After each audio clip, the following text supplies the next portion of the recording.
Hi everyone, thank you for stopping by and checking out my flower field garden. So this is the beginning of March and this is what I'm going to be planning to do during March. As a home gardener, you have a lot of to-do list. It is 4 more weeks into my last frost day, which I can't wait because I am ready for everything to start breaking dormancy and looking great. Well, right now, as you see, the tiny little daffodil right here, that's one more signs of spring, and I'm so excited. So one of the good things that I'm going to be doing for these plants is give them a good source of food. So I'm going to fertilize all my shrubs, trees, and perennials with some good old plant tone. You could also use the rose tone, holly tone. I will probably get more holly tone for my acidic plants like azaleas, microphyllus, hydrangeas, blueberries. So now I'm going to show you around the garden and give you my to-do list for myself and to share with you guys what I'm planning to be doing this time of the month of March. What I'll be planning to do this month is trim my hydrangeas. I probably won't go too short, but I will give them a little kind of like a standard form, tree form. Like as you see the bottoms over here, I'll probably cut those down. Also, I will be weeding. As you see, tiny little creepy, I think those are Charlie creeping weeds. Not very familiar with the weed names yet.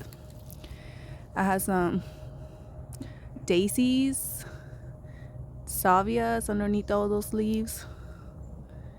A coral rose that I'll be pruning way back down.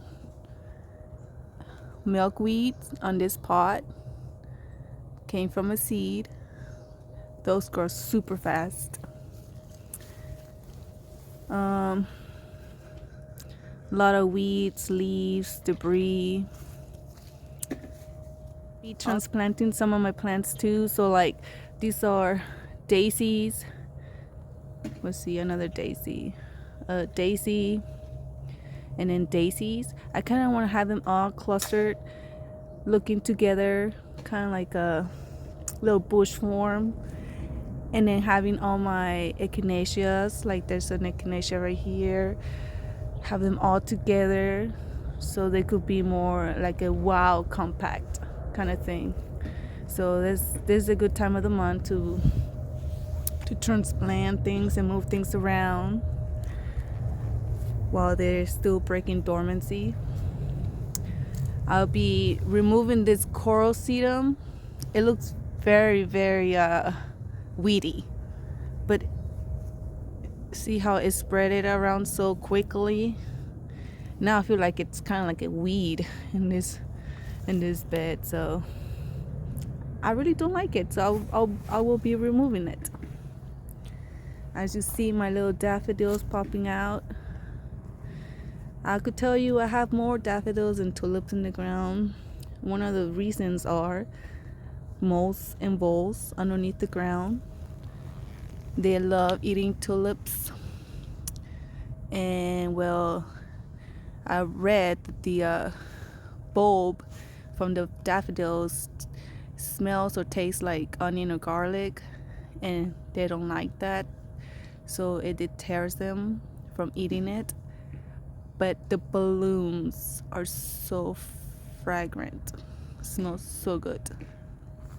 So that's mostly what I have on the ground, just daffodils and little hyacinth bulbs here around the edges. So if you see those are my little hyacinth bulbs. Let's see if I could find another one here. Oh, like right here. We're going back over here. These are the hyacinth little bulbs. Tiny little purple bulbs. Alright, let's go back over here. So one of the things I also will be doing this month is planting shrubs.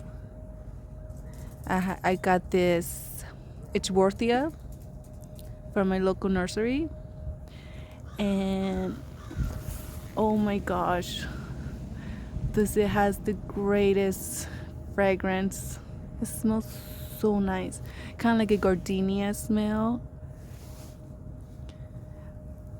probably even better. Oh my goodness, it likes the shade.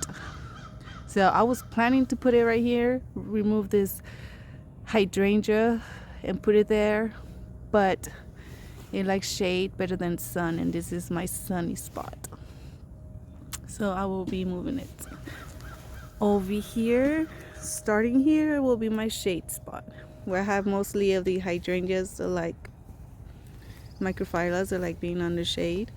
My ferns, my hostas, you don't see my hostas right now, they're deeply asleep. But you can see the daffodils popping their little heads, blue, purple hyacinths.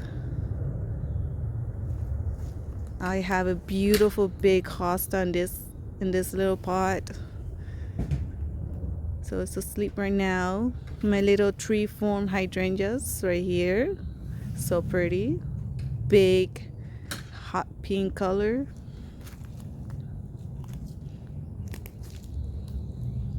I have more hostas in these empty pots you see here. And this is another shrub I got. It's called Daphne. It has beautiful, beautiful blooms in it too. It smells very fragrant. Obviously this one is a tiny one, so it doesn't have any blooms yet. I will be raking and weeding and mulching this bed, but I think I will do that after this tree is done in mid-March, and it drops a bunch of leaves, and it's called a live oak tree. I really don't like it, but that will be in the future. Well, I'll trim this tree down or remove it. More hydrangeas. It has become one of my favorite shrubs. Also, I'll be fertilizing this Japanese maple tree.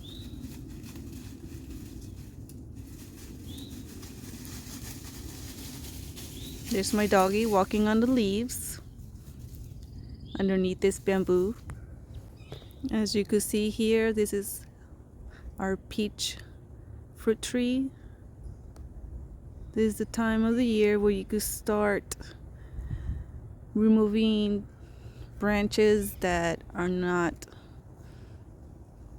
doing so well, dead, damaged, deceased, the 3Ds. The tiny little blooms, oh my goodness. It has pretty pink. This is one of the branches as an example you can remove. You see how it's touching this branch, so we could remove this branch.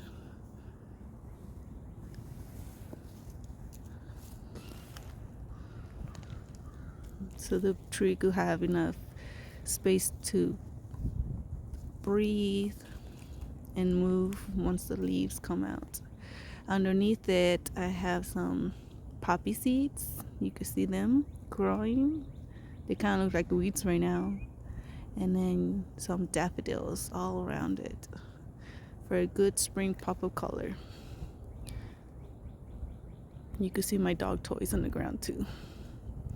This is the time of year where I will be filling up the beds with compost and garden soil, removing all these crops from the fall, pruning some of these branches, 2 perennial fruit branches that I have here are raspberry, you can see right here. And then over here we have a grapevine.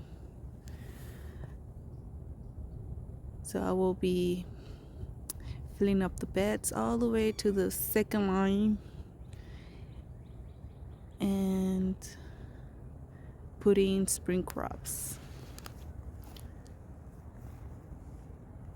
Over here we have a pink lemonade blueberry shrub surrounded by daffodils, more daffodils.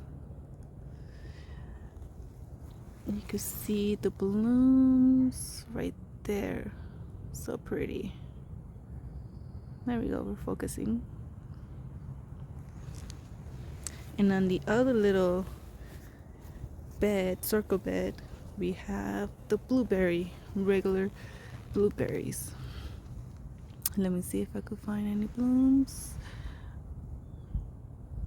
Tiny blooms. You could see the cold snap got the foliage, but I don't think that will be affecting the plant, the shrub whatsoever. This is a good time to do the 3Ds again, remove disease, damage, dead branches, but this is a very young shrub, so I don't think it has that much of a problem. Over here I will be removing these butterfly bushes from the ear and make this into my little cut flower beds on both sides, because I have them here and here. I will be removing these butterfly bushes and put zinnias, cosmos, cut flowers that I could easily grow and bring inside. This is the other garden beds I have close to the house. And I have a row of garlic and then a row of onions and some cool season crops like Swiss chard, cabbage, and another kind of Swiss chard. And then around it I have old tulips from last season. I'm hoping they'll bloom this season for me, since they're supposed to be annual, but you never know.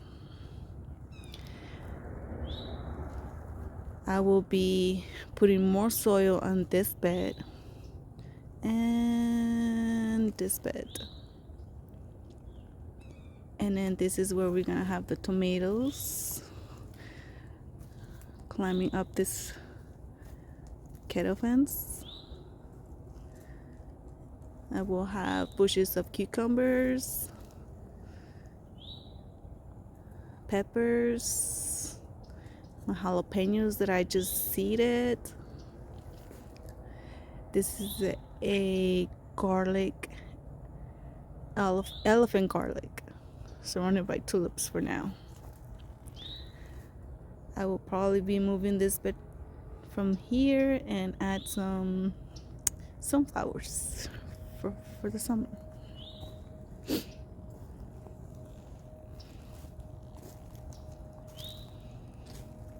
I have another elephant garlic over here. Oh, two. Right there in the middle. We probably be harvesting these onions and garlics around July. We fertilize it at least once a month. I don't even need to water it because we get rain every 2 weeks, a good rain.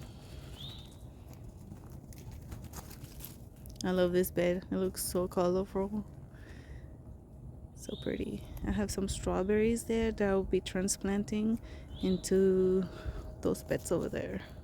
This bed needs a good cleanup, weeding, raking, and mulching. Well, this is the time of year we start cleaning all these pine needles from this neighbor's tree.